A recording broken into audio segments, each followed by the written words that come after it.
JMU Nation, how's it going? Welcome back to another episode of DukesCenter. I'm Blake Pace alongside Catie Harper. We're about to give you all the happenings in JMU athletics this past week. Catie, how you doing? I'm doing well, how are you? Not bad. All right, well, let's dive into some sports.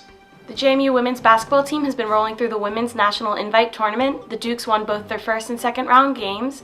They beat East Tennessee State 60-52 and beat Radford 62-35. The Dukes next travel to Morgantown, West Virginia as they take on WVU this Thursday at 7 p.m. JMU lacrosse beat Richmond this past weekend, moving to 8-0 on the season. Kristen Gaudian had 4 goals and assists, while Hannah Haven chimed in 3 goals and 3 assists.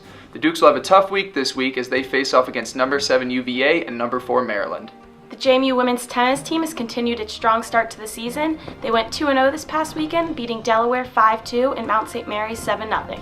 The win against Delaware has pushed them to 2-0 in the CAA, and they next take on George Washington this weekend at home. JMU baseball went 2-2 this week, pushing their overall season record to 12-8. They'll face off against Richmond this Wednesday before opening a 3-game series of CAA play against Elon starting this Friday.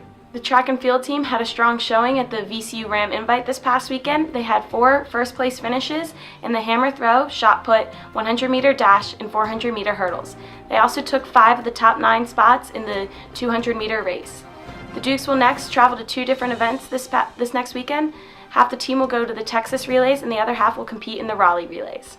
Men's tennis went 1-1 this past weekend. They lost to William & Mary on Saturday before bouncing back and beating Mount St. Mary's on Sunday. Paul Mendoza picked up another win this Sunday in number 1 singles, continuing his terrific start to the season. They'll travel to Farmville this weekend to face the Longwood Lancers. JMU softball played its first home games of the year this past weekend as the Dukes hosted the JMU Invitational. The Dukes won both of their games on Friday against Ohio and Stony Brook, but fell on Saturday to Ohio and East Carolina. The Dukes are now 19-7 on the season, and they'll play their first CAA games this coming weekend. JMU women's golf placed 12th out of 15 teams this past weekend at the 3M Augusta Invitational. Laura Gomez Ruiz led the way for the Dukes and tied for 22nd out of the 87 participants. They'll now travel this following weekend to face off in the John Kirk Panther Intercollegiate.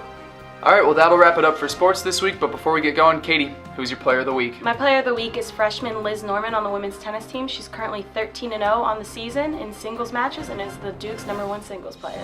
Well, she's having an amazing season, but so is my athlete of the week, Kristen Gaudian. Her 4 goals and assists this past Saturday led the Dukes to another win, undefeated on the season, CAA player of the week. She's having a great year for the Dukes.